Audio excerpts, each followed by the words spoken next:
Lagos, late 90s.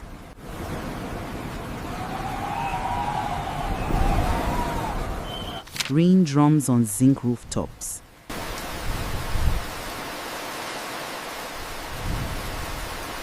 And a name is about to be dragged across a church floor.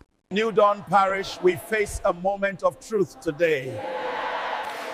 This envelope changes things.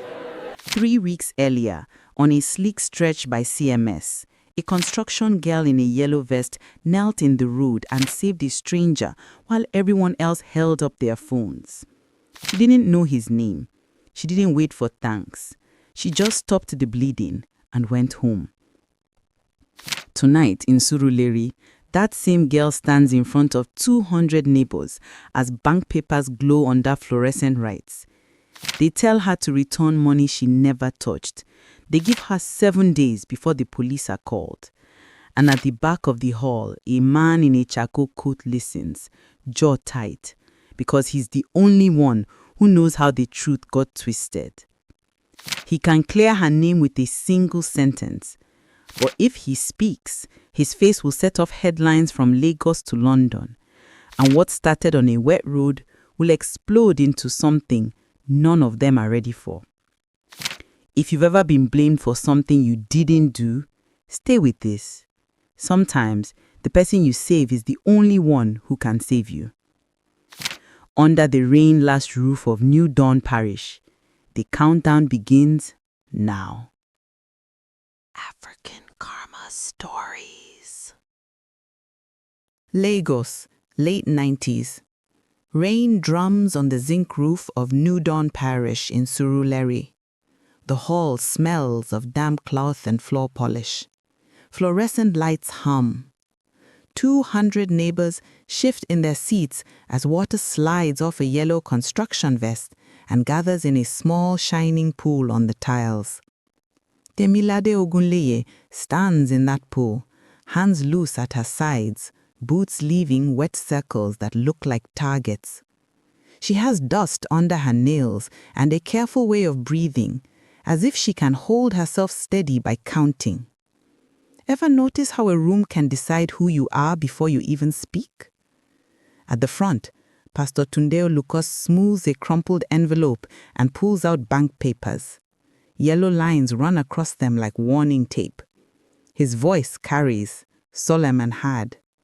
The community center fund is missing a large sum. Withdrawals in the last 6 weeks bear one name. He turns the page toward the room. Temi Ogunleye. The sound that follows is not one sound. It is pews creaking, a hiss of whispers, a soft gasp from the choir loft, the low mutton of men who taught Temi to swing a hammer. Deji Okunola, the pastor's nephew, stares at the floor too long. Bisi Adesina, Temi's cousin, folds her arms and looks away. People who borrowed her ladder last month now act as if they never knew her number. Temi wets her lips. Sir, I didn't touch that money. The hum of the lights seems louder than her voice. The papers glow under the bulbs as if the ink itself is sure of its story. Signature, mother's maiden name, matching account number. Evidence looks neat when it is printed. Lives are rarely that tidy. If she loses this room, a thought slides across the back of her mind. She loses the sight, the paycheck, her mother's medicine, her sister's inhaler, her brother's books. If you've ever felt 100 eyes push you smaller, you know this feeling. Pastor Oluko raises a hand for quiet. Return the money or bring proof of innocence. You have 7 days. If not, the police will be involved. The word police lands heavy. It echoes under the zinc like thunder. At the back, a man in charcoal coat does not join the murmurs. He watches the highlighted lines, the clean dates, the perfect alignment of arrows, all pointing at one woman. His jaw is tight, a vein beating at his temple. He has seen paperwork tell lies before. If he speaks now, his faith will set off a storm beyond this hall. Temi looks for one friendly face and finds only rain on the windows. She feels the floor shift as if Lagos itself has tilted. The pastor lowers the papers. Someone coughs. The clock above the door ticks, slow and loud. 7 days begins tonight. Outside, the downpour thickens. Inside, the man in the charcoal coat draws a breath that could change everything and lets it go. For now.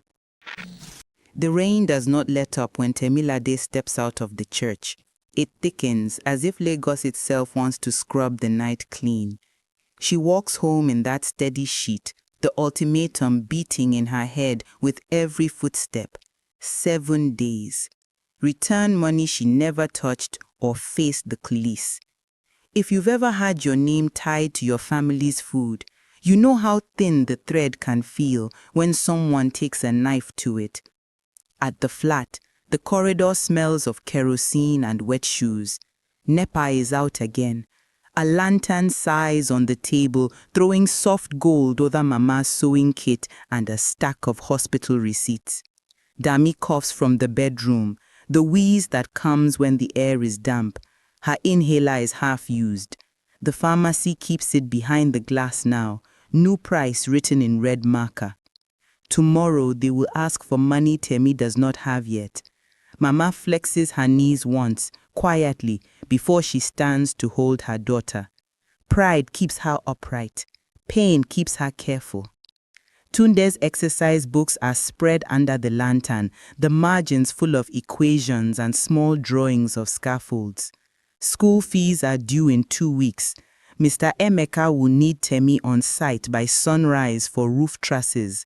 A delay means day wages lost, and day wages are what keep the rice sack from going hollow. If the church calls the police, the contractor will hear before breakfast. A whisper can cost you work faster than any letter can restore it. There is the bank too. Accounts get flagged quickly when the word theft is spoken in a crowded room. A freeze, even for a week, means no cash for transport, no petrol for the generator, no market money. Here the generator drums in the courtyard, empty. Here the neighbors set, choke and die. In the morning, fuel queues will run past the filling station and around the corner, men with jerry cans arguing about whose turn it is. The sound of a city waiting. The numbers line up cruelly. 7 days, and each has a bill attached: medication, transport, rice, kerosene, school fees deposit, rent share, offering Mama will try to give even now because habit feels like hope. Reputation is its own currency in Surulere. It pays in favors, in a 4-man second chance, in a market woman's extra measure. Lose it, and even honest work looks like a story people tell with a shrug. Somewhere between the church and this table sat a man who could have ended the lies with one sentence. But Temi has learned that rescue rarely arrives on schedule. She cannot plan a life on someone else's courage. She lays the bank papers she was given beside the receipts and studies the yellow lines as if they might rearrange under her stare. The clock above the door ticks. Responsibility can bless you and break your back at the same time. The landline on the wall rings once, sharp in the quiet. It rings again. Before dawn, Lagos belongs to the people who walk with their hands. The air is cool, the streets are hushed, and a single kerosene lamp turns a 2-room flat into a small island of light. Temilade ties her headscarf, checks the time with a glance at the wall clock that sometimes runs slow after a blackout, and counts screws into a tin like prayer beads. 4, 8, 12. She moves quietly so Mama can rest a little longer. The roof ticks as the night gives way. A downfall down the road coughs to life. Her father taught her mornings, not with long speeches, but with the way he laced his boots while the city still yawned. He didn't get a long life. A scaffold gave way when she was 14, and the world split into before and after. After looked like a pair of boots tucked under her bed, soles worn smooth, and a hammer she could not bring herself to hide. The hammer still smelled of sawdust and sweat. Sometimes you hold on to the weight of a thing because letting go feels like forgetting. At 18, Temi walked to the site and asked for a chance. The men in dusty caps laughed until they saw her lift a plank without complaint. Mr. Emeka watched longer than he spoke. "Show me your hands," he said finally. She held them up, calloused already from house chores and side hustles. "Good," he nodded. "You can learn. Measure twice, cut once. Talk last." He taught her to hold the hammer like a promise and to trust the tape before the eye. The first time she framed a straight corner that passed his level test, she pretended not to see his smile. Her first week's pay did not belong to her. It went into Dammy's inhaler, Mama's pain balm, half a sack of rice, and a little fabric Mama said she didn't need but used to sew church uniforms for others. Maybe you know that kind of math. The kind where your plans wait while you cover everyone else's gaps. Temi didn't resent it. She counted it differently. Proof that her back could be a bridge. When things were hard, she would say, softly, "It go better," and mean it even if better felt far away. Surulere gave her rhythm. NEPA would go without warning, so she learned to shower by bucket in the dark, listening for the neighbor's generator to cough awake. She could tie rebar with nimble fingers and still come home in time to fry plantain without burning the edges. On Sundays, Mama's choir robe hung over a chair, drying by lantern. On Mondays, Temi's yellow vest, faded, patched at the shoulder, smelled of rain and timber. She kept it clean enough to respect the work, stained enough to remember what it cost. Not everything was sacrifice. There were small good things, ageje bread warm in a paper bag, Tunde's jokes when he should be reading, the way Dami rolled her eyes and then tucked a blanket over Mama's knees without being asked. Mr. Emeka's talk last became a rule not just for the site but for life. Let the noise pass. Stand steady. Let your work speak before your anger does. Years start like planks. Temi outlasted men who came late and left early. She learned where to place her weight on scaffolds, how to read the sky for rain, which suppliers cheated on nails, which ones let her pay on Friday when she ran short on Thursday. Some people build homes for others while living with cracked walls themselves. She did not complain. She planned, quietly. The week everything changed did not announce itself.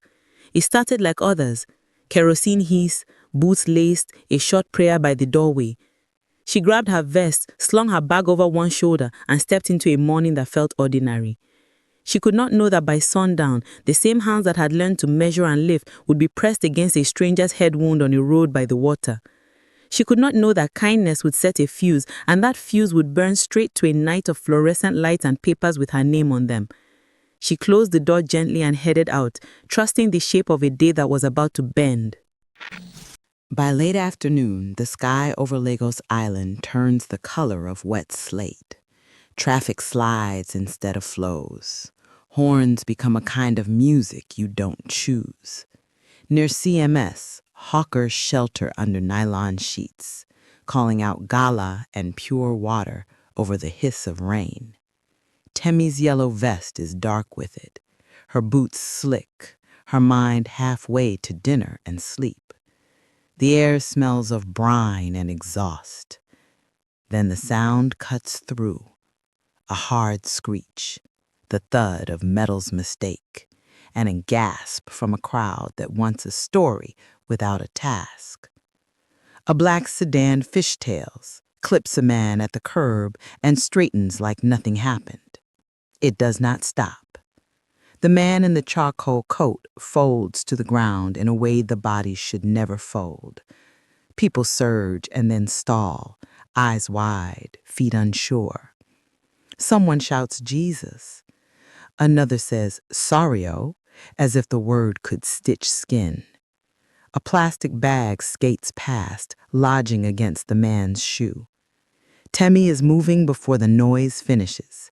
She drops her bag, kneels into the rain, and checks what matters first. Airway, breathing, pulse. The breath is there, but ragged, the pulse fast and slippery, the head wound angry and bright. She shrugs off her vest, presses it firm to the cut, and anchors his head with her other hand. Hey, stay with me. Her voice is steady, the kind that tells your blood it has a job. You're not alone. Breathe for me. Good. Again. She looks up at the ring of faces. You, blue cap, tear your shirt. I need more cloth. You, sister, run to the junction and flag a pickup. Not Danfo, we need backseat space. You, young man, fetch the policeman at the kiosk. Tell him Luth, now. People move when someone tells them how. The boy sprints. The sister runs, sandals slapping. The man in blue cap hesitates, then rips cotton with a guilty flinch. Blood finds a path under her fingers, and she adjusts. More pressure, gentler tone. Rain rinses the street and tries to undo her work. Can you hear me? His eyelids flutter. He makes a sound that could be a name or just pain. Save your strength, she murmurs. We're taking you to Luth. An old Nissan pickup jerks to a stop, wipers fighting. The driver leans over, nods once. I beg, quick. Temi and two strangers lift as one, careful with the neck, careful with the leg that doesn't want to bend. She climbs in, keeping the pressure, bracing her boots against the floor. The policeman from the kiosk waves them through the first choke point, shouting at Moluwe drivers to make way. Operation Sweep Truck idles nearby. Uniforms watch, rain jeweled on their berets. The ride is a tunnel of noise and water. Temi talks to him the whole way, counting breaths like steps. Almost there. Stay with me. Think of somewhere dry. Think of the smell of rain after it's done. He tries to focus. Fails. Tries again. Good, she says, as if he can hear praise and keep going because of it. At Luth, triage is a practice dance. Nurses in crisp uniforms pull the stretcher. A registrar asks for a name. Temi shakes her head. He didn't give it. Your name, the nurse asks, pen ready.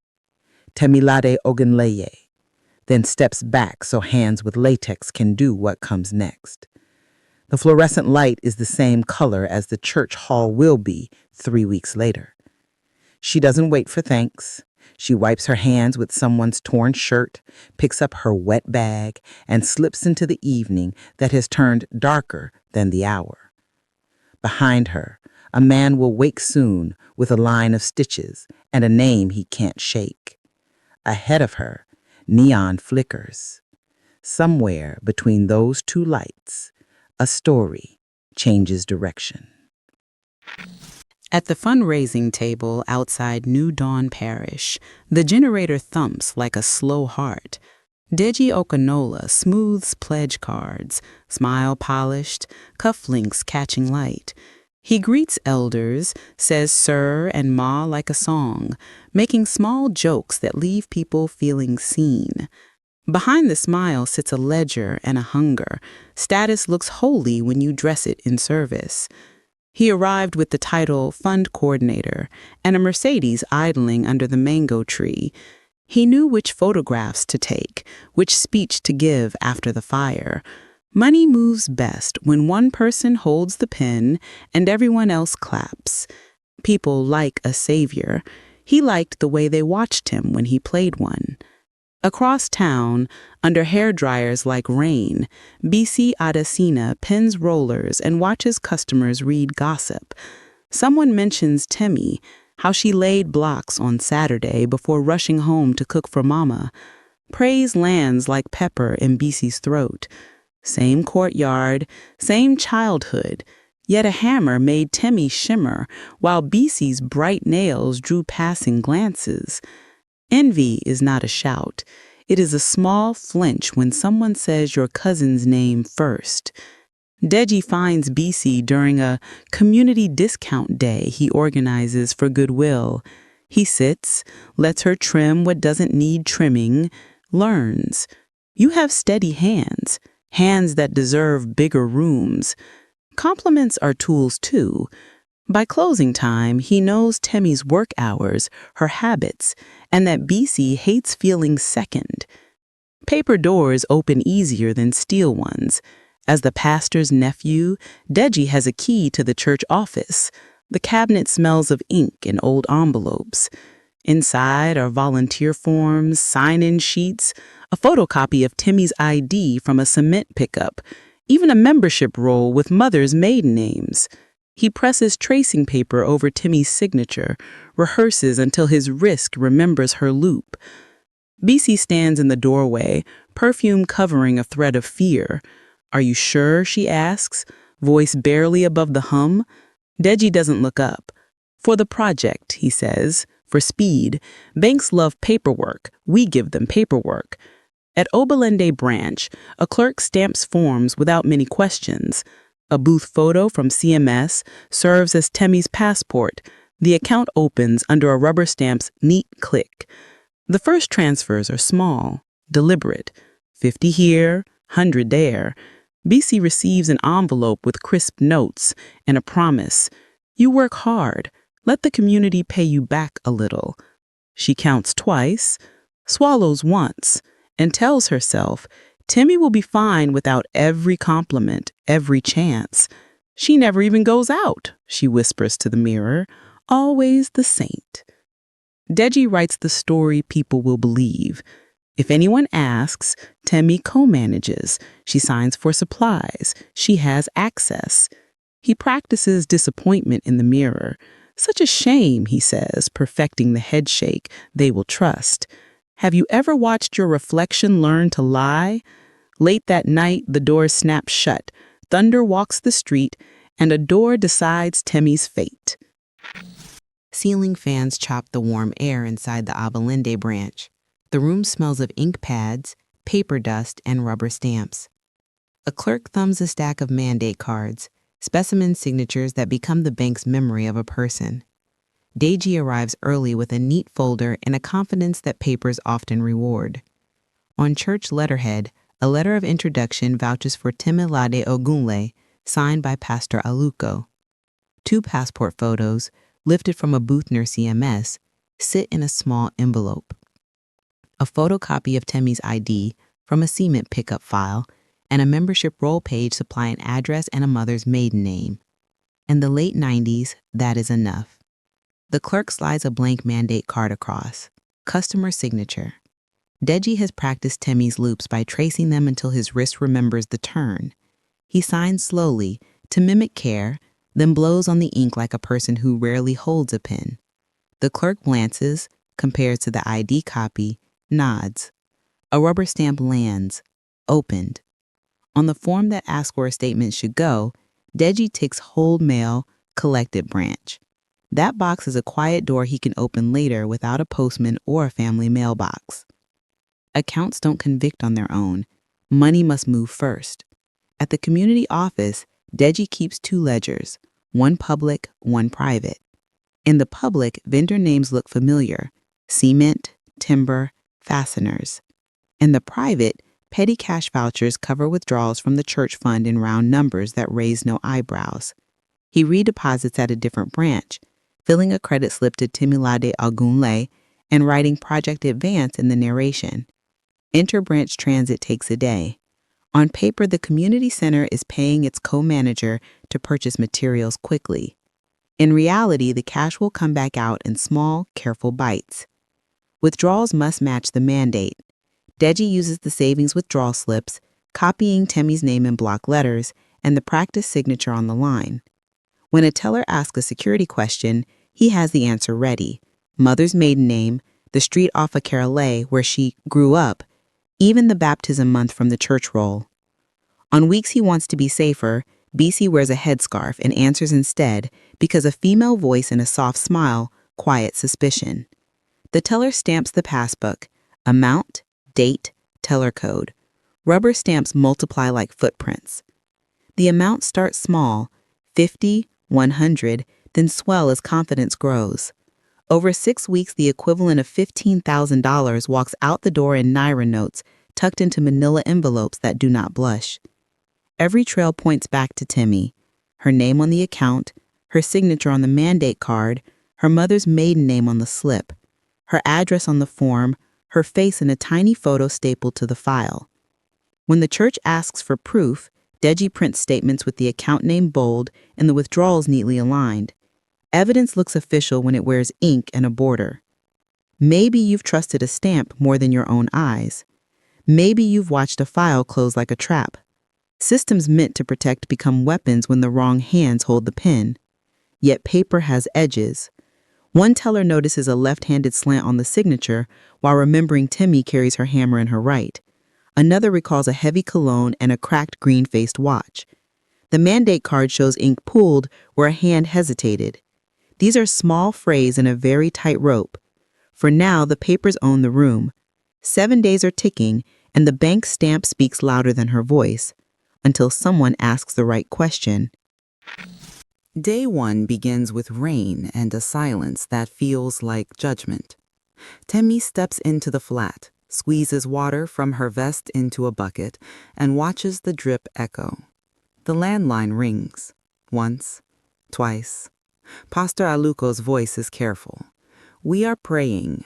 Return the funds or bring proof. 7 days." The word stretches the room.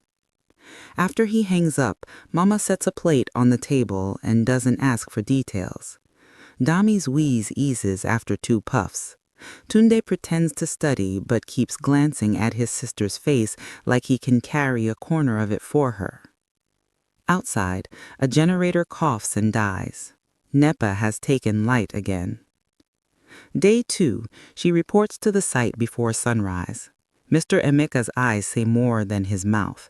"Work," he says simply. She does. Hammer, level, line. Her body remembers what her mind cannot fix. At break, the men sit on sacks of cement. Whispers scuff the air. "Police," someone murmurs, then louder, "It's sad." She keeps her back straight. Respect can wobble. Skill does not. A late customer delays a timber delivery. She shoulders the blame because the roof won't wait for gossip to finish. Day 3 is cues. The pharmacy changes the inhaler price in red marker. The teller shrugs, helpless. At the filling station, jerrycans form a plastic forest. "No fuel," someone shouts, though everyone stays. Temi calculates bus fares in her head while a black market seller taps the keg and says, "I beg, sister." She walks away. Small refusals are how you keep your spine. Day 4, a notice appears on the church board. A typed reminder of the deadline, signed and stamped. It reads cool as a blade. BC crosses the courtyard with a client, pauses as if to speak, then keeps moving. The salon has music. The beat carries a laugh that isn't kind. Temi tacks up a torn corner of roofing felt at the site and thinks of how paper can cut, how roofs keep out rain until one nail lifts and everything finds a way in. Day 5 smells of wet earth. An Operation Sweep truck idles near the junction. Uniforms tat by the kiosk, harmless as weather, until they are not. Temi's heart taps fast when 2 officers glance her way, then look past her to the dawnful fight at the stop. At home, she lays out receipts and bank photocopies like a puzzle with missing pieces. "It go better," Mama says softly, kneading courage into the words. Temi nods, but sleep is a thin blanket that night. Day 6 brings a steady drizzle and a small sound at the door. When she opens it, there is no one in the corridor, just a folded paper pushed under the frame. 3 words in a hand she knows. "I'm sorry. He made me." No signature. No instructions. The sentence feels like smoke, proves something burned, but not where. She reads it again, tracing the letters with a thumb, wondering whether apologies can be evidence, whether fear can write straight. Day 7 starts before dawn. Temi sits at the table with her father's hammer beside her and stacks everything she can carry. Receipts, the notice, the note. She will not run. She will go to the bank, to the branch manager, to anyone who will listen. She ties her headscarf, breathes like she's measuring a cut, and stands. Out in the street, a car engine idles beyond the gate, a charcoal shape behind Rain. The clock clicks once. She reaches for her vest. The engine idling beyond the gate isn't a threat. It's a promise held in neutral. When Temi steps out with her vest and a folder, the charcoal coat leaves the driver's side and lifts an umbrella so the rain stops just over her head. "Good evening. Are you Temilade Ogunleye?" His voice is low, careful. "I am Kayode. 3 weeks ago at CMS, you kept me breathing." The scar at his hairline answers for him. "Are you all right?" she asks. "Because of you," he says, not making it heavy. They stand under the pepper tree's dripping branches. He glances at the papers in her hand. "I was in the hall. What they showed looked arranged. If you'll allow it, I can help you look where they won't." "Why do you know what arranged looks like?" Temi asks. "Work puts me around contracts and signatures," he says, choosing less than the truth. An Operation Sweep pickup rolls by, tires hissing softly. A headlight cuts the rain. An Okada coasts to the curb. Ifelma Owonkwo swings off, helmet under her arm, folder tucked beneath her jacket. "You must be Temi," she says, warm, assessing. "I'm Ife. Kayode asked me to check a few things quietly." She opens the folder, revealing neat pages. "Lot's triage record listed your name as the Good Samaritan. The church gave me the rest. Quick scan. The fund ledger uses 2 handwriting styles. The account in your name has hold mail ticked. That box is really innocent." Temi's shoulders tighten.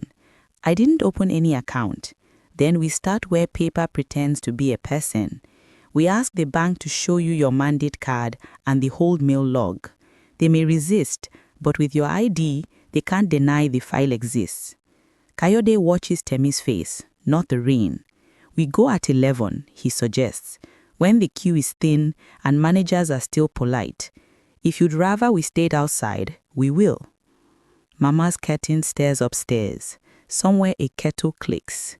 Temi thinks of the word police and the way it made the hall shrink, and of how this man did not plan to be seen, yet stepped out anyway. "All right," she says. 11.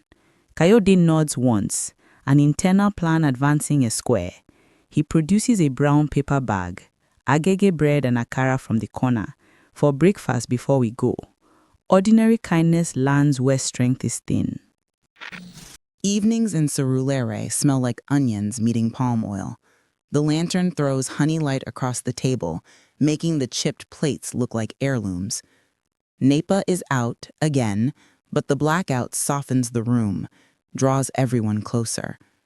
Mama stands over the pot, stirring AFO with a wooden spoon worn thin by years. "Seat," she says, not as an order, but as cover. If your hands are busy, your worries don't spill. Temi rinses her fingers in a bowl and sets out cups. Dami brings a joke instead of a cough. "If the police come, tell them to arrest my anatomy textbook for murder," she says, fanning herself with the notebook. "It has killed my social life." Tunde snorts into his water and gets a look from Mama that means, not now, but also, thank you. They eat quietly at first. Spoons scrape. Rain whispers against the window. In the lull, life's math sits on the table with the salt. Inhaler costs, school fees, rent, kerosene. Maybe you've known a kitchen that turns into a war room after dark. Maybe you've watched someone you love pretend the pot is the only thing that needs attention because naming the fear gives it teeth.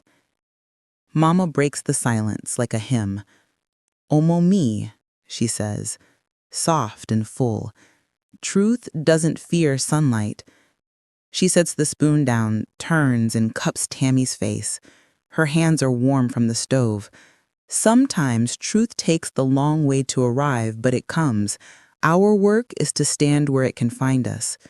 She glances at the folder on the chair, the papers, the note that said, "He made me." Don't let their lie teach you to be hard. Temi blinks once, steadying. What if softness is why they chose me? The question lands bare. Mama shakes her head. Soft is not weak. A palm tree bends in storm and stands when Iroko falls. The ones who break are the ones who forgot how to bend. She smiles, the tired kind that still holds light. You will clear your name, but keep your heart. Dami tilts her head, a grin tugging. Also, if anyone asks, Tunde took the money to buy extra math. Tunde groans, I beg, leave me out of your crimes. They laugh and the room exhales. Humor is the bandage you slap on a cut until you can stitch it properly. Temi wipes her hands and reaches under the chair for her father's hammer. The handle fits her palm like a memory. She sets it beside the folder. I'll go to the branch at 11. I'll ask for the mandate card, the hold mail log, the teller codes. If they stonewall, I'll sit there until somebody listens. I won't shout first. I'll talk last. Mr. Emeka's role has carried her this far. It will carry her into rooms that prefer noise to sense. Mama nods. Good. Eat more. Tunde piles extra AFO into Tammy's bowl without being asked. Dami hums the alto line of a church song, then clears her throat, surprised to hear herself sing. Outside, a generator starts 2 compounds away. The sound a promise that light will return, even if not to you first. Later, Temi lays out her clothes for morning. She smooths her headscarf, writes the bank manager's name on a slip of paper, and tucks everything into the folder beneath the hammer. She lets herself say the word she's been holding, egobeta. Not as wishful thinking, more like scaffolding for the next day. The landline rings once, then stops. The 3 of them look up. Rain hushes. In the hall, the clock ticks towards 11, a future held in a thin glass face. Temi breathes in, long and even, and doesn't move. At 11 sharp, the Obalende branch is hushed enough to hear paper breathe. Ink-stained fingers flip carbon copies. A ceiling fan chops the warm air. Behind a metal grill, the branch manager, Mrs. Olatoyin, slides a brown file across the counter. Your mandate card, she says, chin lifted, rules intact, but eyes humane. Temi's name sits at the top in blue, her address typed clean. The signature loops in a left-leaning slant Temi does not own. The ink blooms slightly where the pen hesitated. If he taps the edge. See the pause before the G she murmurs. That's rehearsal, not habit. Next comes the hold mail ledger. Names and dates march down the page in tidy handwriting. A column for collected by has initials. D.O. repeating, always around lunch. Ify Spencer circles the pattern without triumph. Who is D.O.? The manager asks, a question in the careful tone of someone protecting her own house. A teller called Fumi leans in, soft voice carrying citrus and starch. Big cologne, cool water, lion head ring, cracked green watch, left hand. She blushes as if memory itself could be rude. Sometimes, one small detail holds more truth than a page of stamps. Which detail would you have noticed? Teller codes and the passbook align like beads on a string. T17, T17, M04, T17. If he copies them, page neat as grid. We won't accuse your staff, she tells Mrs. Olatoyin. We'll follow the paper to where it leaves this room. The manager nods once, grateful and guarded. Bring me what you find. I prefer my branch clean. From Obalende to Tejuosho, the city shifts tempo. Stalls bloom like umbrellas. Typewriters clack behind plastic curtains. A man shouts laminations while boys weave with trays of socks. Ify leads, shoulders angled. Kayode 2 steps behind Temi, making space without making fuss. Passport photo, quick. A printer calls, nodding at Temi's face. She keeps walking. Behind a pillar, they find a stall with rubber-stamped templates and a hand-painted sign. Signatures while you wait. The owner, Mr. Okolie, has ink under his nails and eyes that never stop counting. Good afternoon, Ify says. We are looking for a man who copies loops, left hand slants, lion ring. Okoli shrugs, a slow Lagos no. People bring me their names, he says. I only make them neat. But when Kayode lays the smallest amount of cash on the counter for advice, the man's mouth softens. Try Jide, he says, tipping his chin toward the back lane. They call him robber. When police pass, he melts. They catch sight of Jide by the back of a record stall, skinny, nervous, left hand stained blue, lion head flashing when he scratches his jaw. If he moves first, Jide bolts. The near chase is all elbows and rain, crate tipping, someone yelling thief without knowing why. Temi does not run far. She knows the market's edges can close like a fist. If his Okada guy appears as if conjured, she swings on behind him and they surge into the lane. Jide slips between two taps and disappears into the spill of Ojuelegba traffic, leaving a single carbon slip fluttering in the wet. Kayode stoops and picks it up. Church letterhead traced faint beneath a deposit slip. The loop tightens. Elsewhere in Lagos, an Operation Sweep pickup flags in Nasedi's Neonicon. Deji's knuckles pale on the wheel as an officer peers in. Papers. His cool water wears the air like armor. In the door pocket, an envelope from Obalende branch shifts. We're watching withdrawals, the officer says flatly, handing back the license.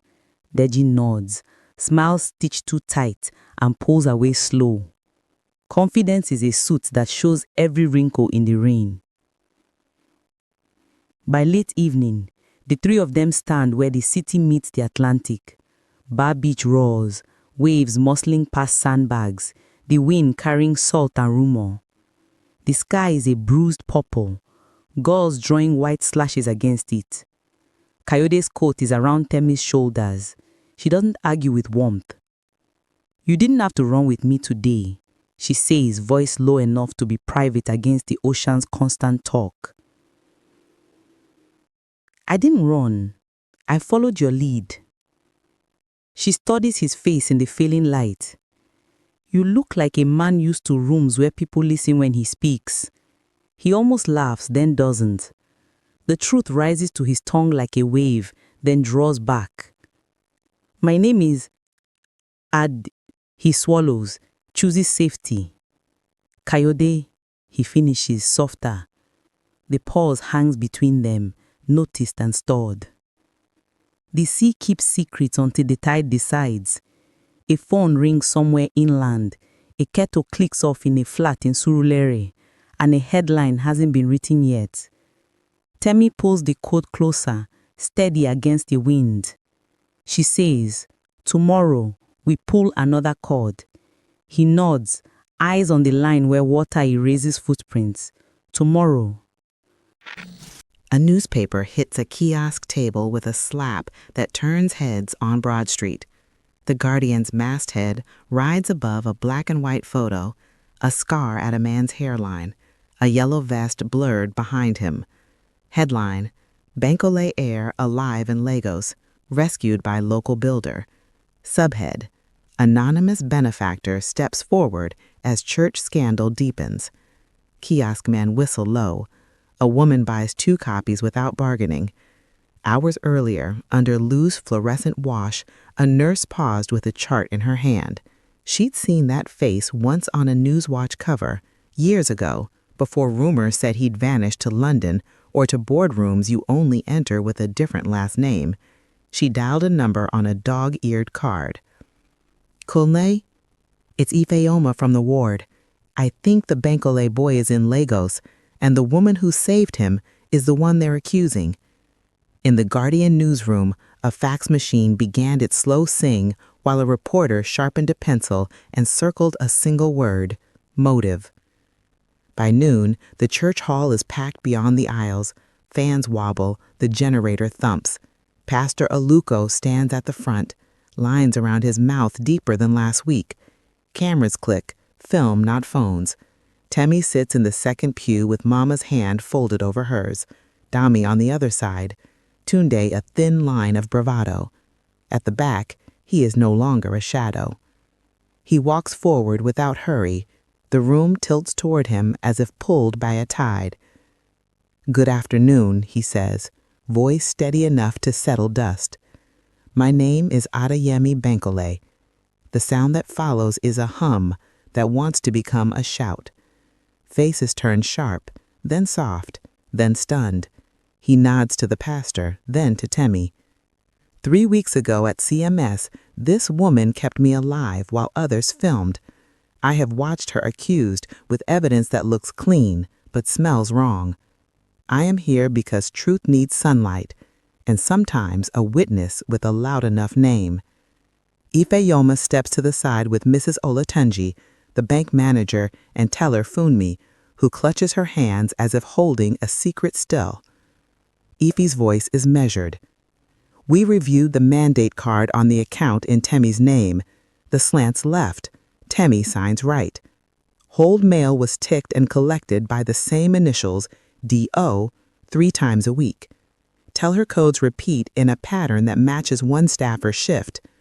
Funmi remembers the collector wore a lion head ring and cool water cologne, left hand dominant, cracked green watch.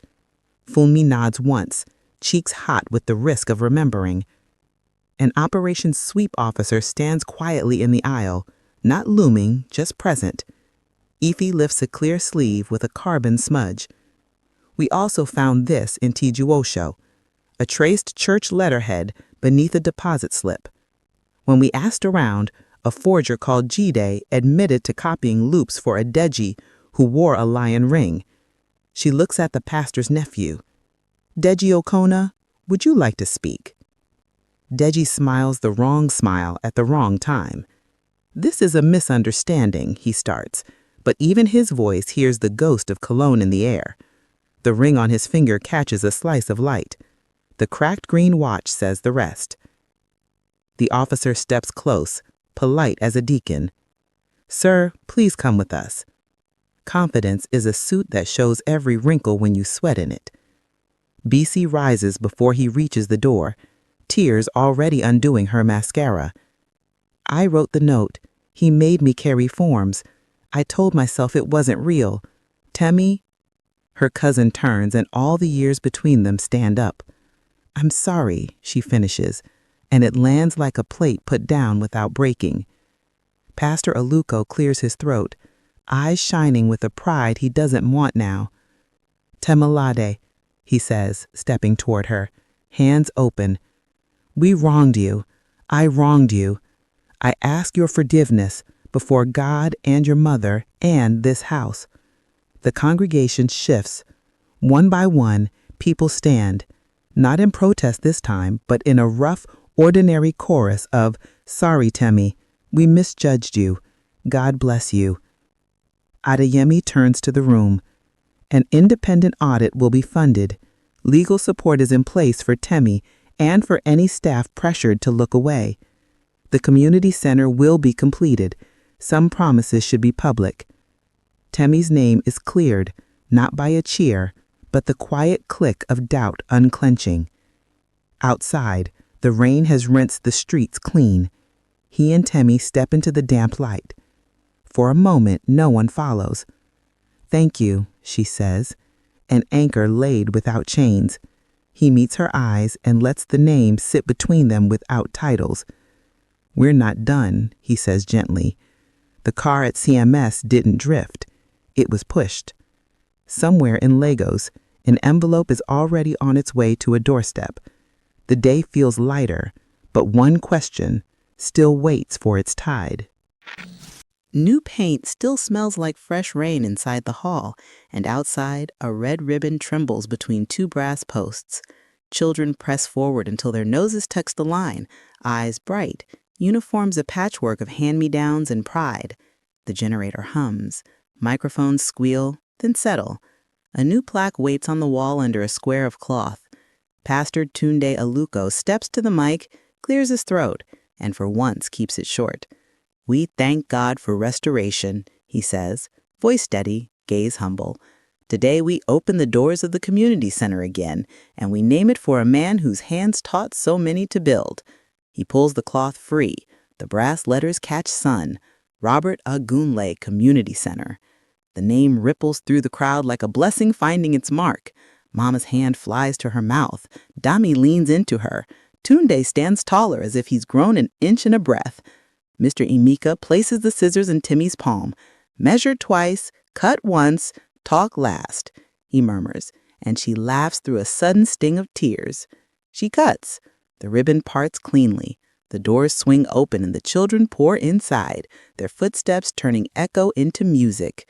Chalk dust rises in a beam of light where ash fell months ago. If you ever wondered what an apology is worth, watch a community show it with hands, not speeches. Adeyemi Bankole takes the mic only when pressed. He wears no tie, a charcoal jacket shrugged back like he might lift a box at any moment. This hall belongs to you, he says, nodding at elders, at women with babies tied to their backs, at the crew who hung trusses in the rain. Temilade held me in the road when strangers filmed my blood. She holds this place together the same way, quietly, without asking who is watching. The Bankole Foundation will fund completion of the center and an independent audit for the church. And starting today, we pledge legal aid for Lagos workers who are wrongly accused. He lifts a small card, plain and practical, a phone number, Yoruba and English, free. A murmur rolls like soft thunder. Some promises should be public. Temi doesn't bask. She thanks the market women who saved receipts, the teller who remembered a ring, the manager who opened a file, the nurse who made a call. Eshi, she says, simple and full. BC stands at the edge of the crowd, eyes red, not stepping forward yet. Deji is not here. Custody holds him where microphones can't.